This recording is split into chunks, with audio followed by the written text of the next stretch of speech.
what happened in the last video. Objection! And here is more, MrDudeManSir. There's a bit more to learn about non-stop debates. Would you like to hear even more? I think I would absolutely love to. Okay. Are you getting used to these non-stop debates and me constantly having to read them? Starting with the next debate, I'll start loading multiple truth bullets into your truth cylinder. But just like with the weak spots, only one of these bullets can actually refute the proper statement. In other words, from here on out, you'll have to combine the right truth bullets with the right weak spots to refute each statement. If you come up with the wrong combination, you'll take damage to your influence gauge. You can press the LB button to rotate the cylinder and choose which bullet to fire. Press and release the LB to cycle through each bullet. Or you can hold down the LB button, then use the left stick to select a specific bullet. By the way, if the logic difficulty is set to kind, fewer bullets will be loaded into the cylinder. For our purposes, this time the logic difficulty will be set to mean. Well then, good luck and have fun.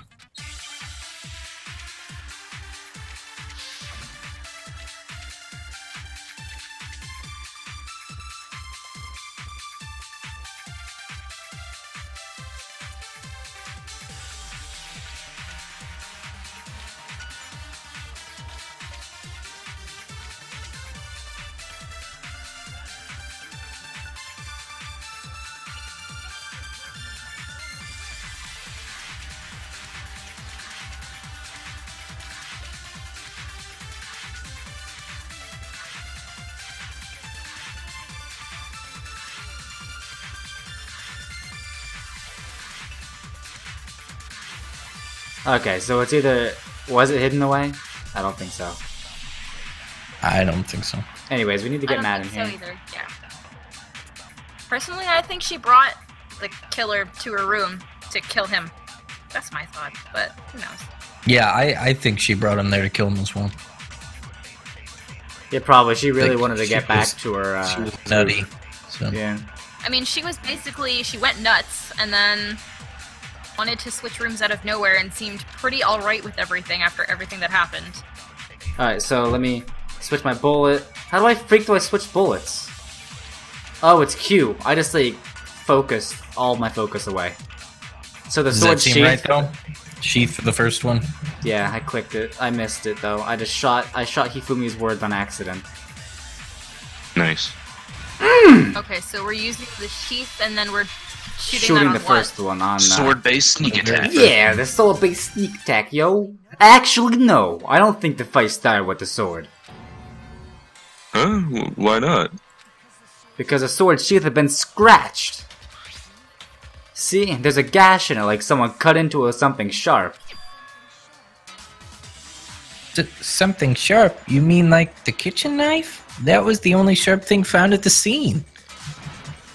Stop jumping ahead. Slow down and explain it so I get what the hell's going on. If the sword was used first, there wouldn't be any explanation for the scratch on the sheath. If you're going to attack with the sword, you take it out of the sheath first, right? That's true. With the sheath on, it'd be heavy and bulky and useless as shit. Okay, so how did the sheath get damaged? They got attacked with the kitchen knife. Maybe they grabbed at the sword as a defensive impulse. Aha! I was correct all along. In that situation, yeah. There wouldn't be any time to actually unsheath the sword. So you're saying the sword was initially used to defend against an attack from the knife? Which means whoever had the kitchen knife was the one who attacked first.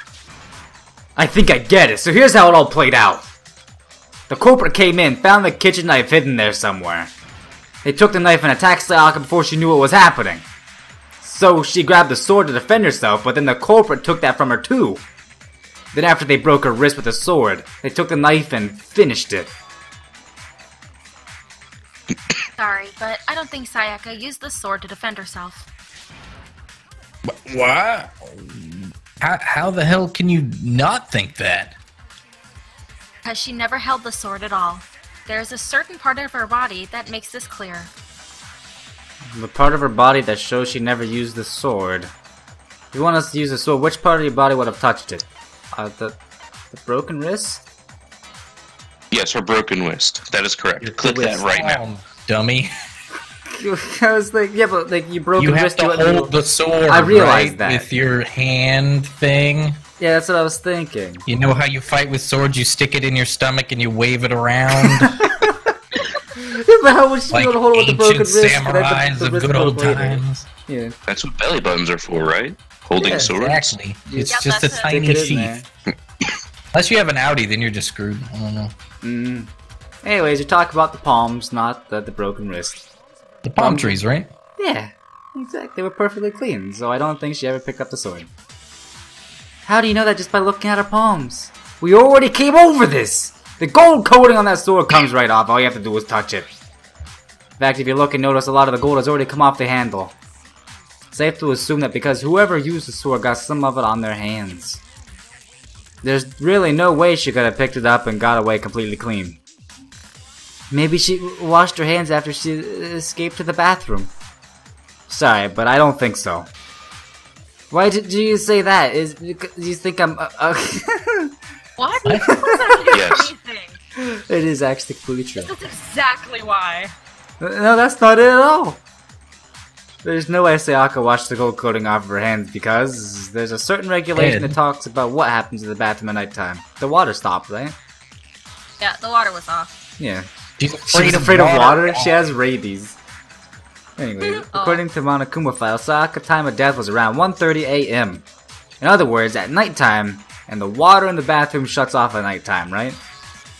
Oh, I didn't know that. Actually, I haven't taken a shower here yet. Oh. That's nice Good to know. Oh my. You're no different. You smell like a big, fat, ugly donkey. Oh, rude. I'm not sure whether to take that as an insult or a compliment. Insult? Obviously. So anyway, if Sayaka never touched a sword, then that means the killer is the only one who used the sword. But hold on, if that's right, then the one who damaged the sheath with the kitchen knife was... The one who damaged the sheath would have to have been the one without the sword. Which is only of two options, which was the killer, yeah, obviously. Yep. The killer had the kitchen knife after all.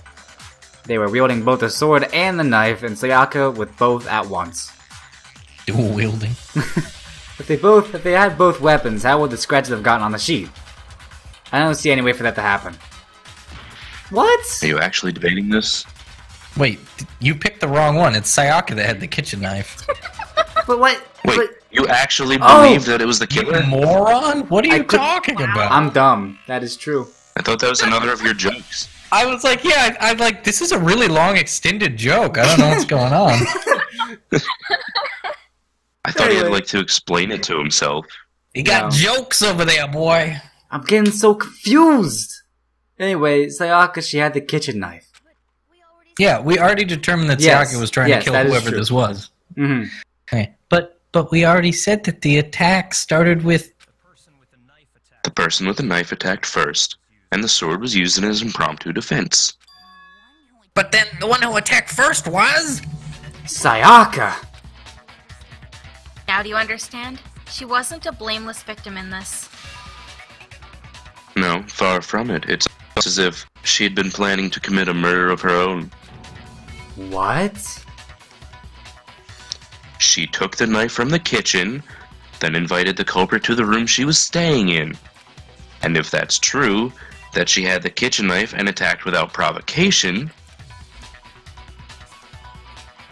Indeed, these are all actions of an assailant. Which brings up another point. Makoto, Sayaka was the one who suggested you two switch.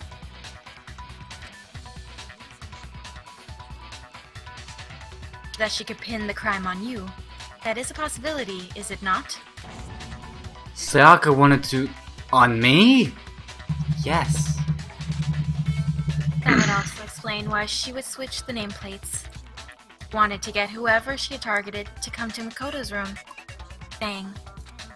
By committing the murder there, instead of her room, that would implicate Makoto.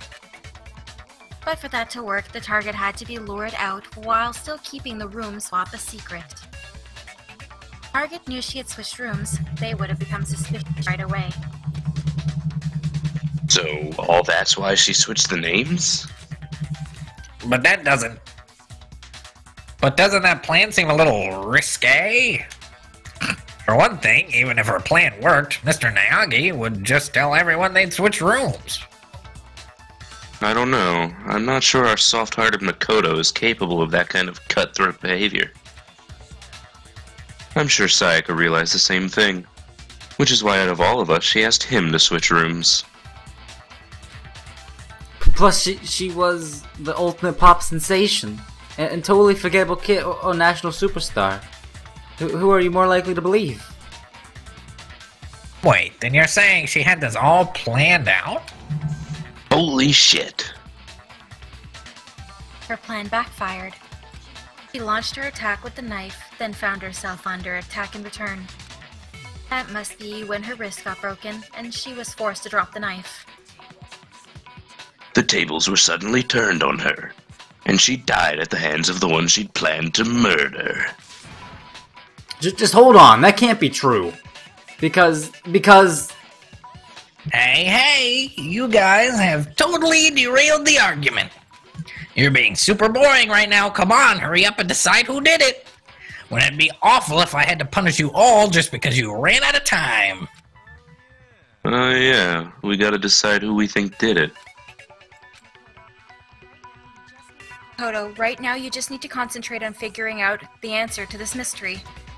If we can't uncover who murdered Sayaka, it's all over for all of us. Is it really all over? Obviously, I'm committed So to even though finding she knows, she's gonna make you find out anyway. Yeah, basically. It's so dumb. I'm committed to finding out who killed her, but what can I do? I mean, as far as clues go, there's nothing left.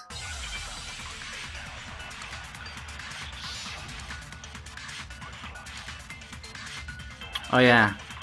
What does that dying message mean, I wonder? Oh. I wonder.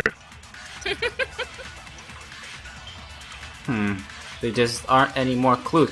Do you want to click that? Oh, let's go. Yes. Let's wait until after. Sucks for you. You already clicked it? I just wanted to read all of the stuff.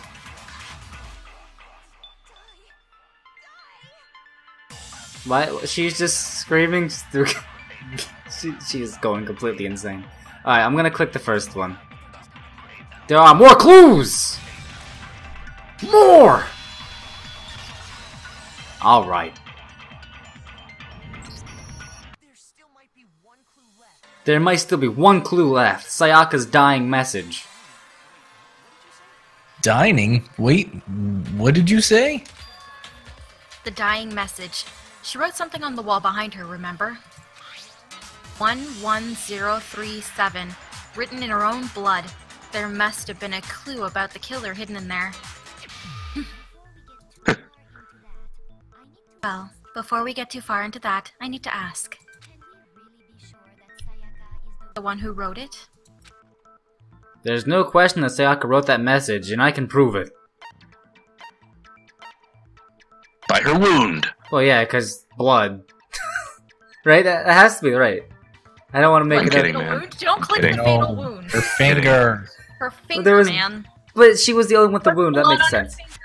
Yeah, Yes. the stab wound. You're correct. Ooh. Okay, left index finger.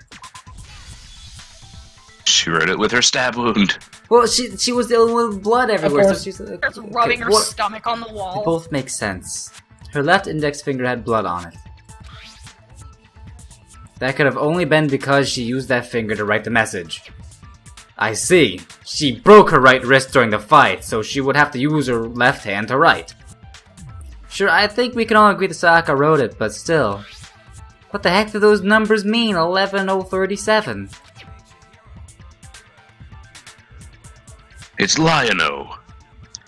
Yeah. Hey, Chihiro, you're a computer nerd or whatever, right? You should know all about numbers and shit. No, that's not... Yes, I'm a programmer, but I don't see any kind of meaning in these numbers. Of course, it's because they're not numbers. Oh yeah, it looks like... Huh? What? What? No, it's just look at the numbers, assuming they're not numbers. Don't these first two, 1, 1, look less like two numbers and more like one letter? Let me... It doesn't say anything upside down, except Leol.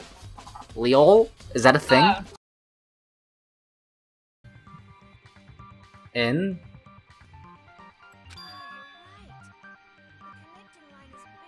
N-O-E... Maybe L? Noel? Leon upside down. Oh yeah, it is! Dog. There you go.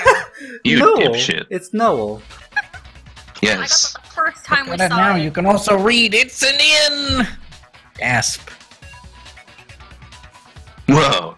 You might have finally said something worth a shit. Our little gray cells are really getting excited now. We really had to do this entire But- thing to realize that it is Leon in the end. But even if that really is an N, N037 doesn't make any more sense than before. Damn it, it's no use. It's no Of use. course, I just can't know. Rotate the image 180 degrees. What? Rotate it? Who would ever think about that? I think maybe I see something. Oh my god, now I see! She wrote down the killer's name! Huh, I just shot past the clue part right on who did it! So, whose name did she write? Sayaka's dying message reveals the killer's name. If you turn the message 180 degrees, it should become crystal clear! Select someone! Not myself! I don't think that's right! Alright, where's Leon? Okay, So Leon. depressed. Come on, Leon. We have to do it. Look at that face. It's the face of regret. Love Click. you, Leon. No! I'm surprised I didn't. I tilted. When I first saw the message, I tilted it upside down. It's like, why is there two L's at the end of that name? Okay, the key to solving this mystery was simply to rotate the writing 180 degrees. Turn the message around, it becomes the letters L-E-O-N. L-E-O-N is more accurate, actually Leon. Wow! What the hell are you talking about? It's just a coincidence. It's just a bunch of random squiggles that happen to look like my name. No, it's not random at all. So I should have went with my gut when I said that Leon was freaking out and that he would probably kill someone soon. No. But it was. She attacked him. I realized that. Remember that part? That's true. So he didn't freak out, she did. Both freaked out. Yeah, they were Wrote both. that He message didn't freak on- out as much, though. Wrote that message on the wall behind her as she was leaning up against it. In that position, she couldn't move to write normally.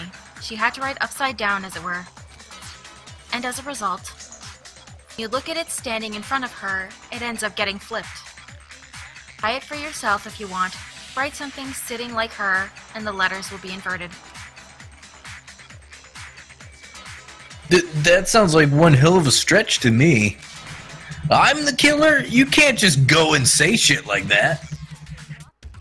Not the killer. Then why did you try to destroy the evidence? Huh?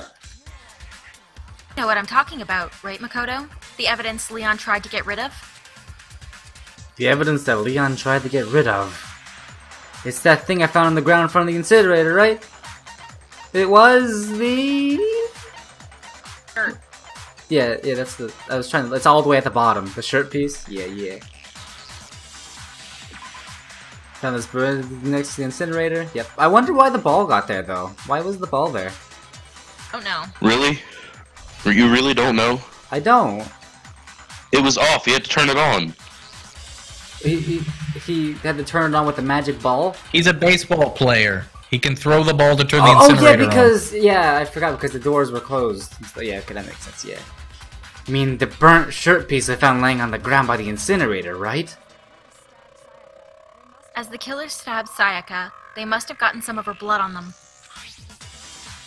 Bows of the shirt covered in the victim's blood, they threw it into the incinerator.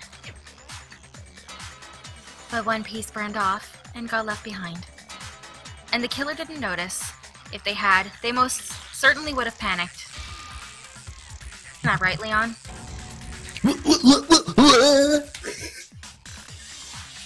But is one scrap of fabric enough to conclude that Leon is guilty? Yeah, I mean, Leon's not the only one wearing a white button-up. That's right. There are plenty of other people here with shirts like mine. With just that one little charred piece, there's no way you could say for sure who it belongs to. You're right, that alone isn't enough, but there are some other points that may reveal the truth. Are you finally starting to understand? The answers to all the riddles are right here. Yeah, I think so. The burnt remains of the button-up shirt, which the killer wasn't able to get rid of. There's something about it we need to pay attention to in order to figure out who's responsible. Not when, not where, how? But, I mean, we already know how it was, but we should probably pick how, right? Not everyone knows how. Yeah, no, that's true. How? If we look closely on how the shirt was disposed of, we should be able to figure out who the killer is. Oh yeah, that's a good point. I think I know what you're gonna say. You can't reach the incinerator without opening the gate in front of the trash room, right? And obviously you wouldn't be able to hit the switch to turn it on either. You'd need the key to get in, and the one with the key was the person on cleaning duty. So the killer had to be whoever was in charge of taking care of the trash, right? Interesting. No, that's wrong. There was another way to use the incinerator without being the one on cleaning duty. And that's exactly what proves that Leon is the real killer.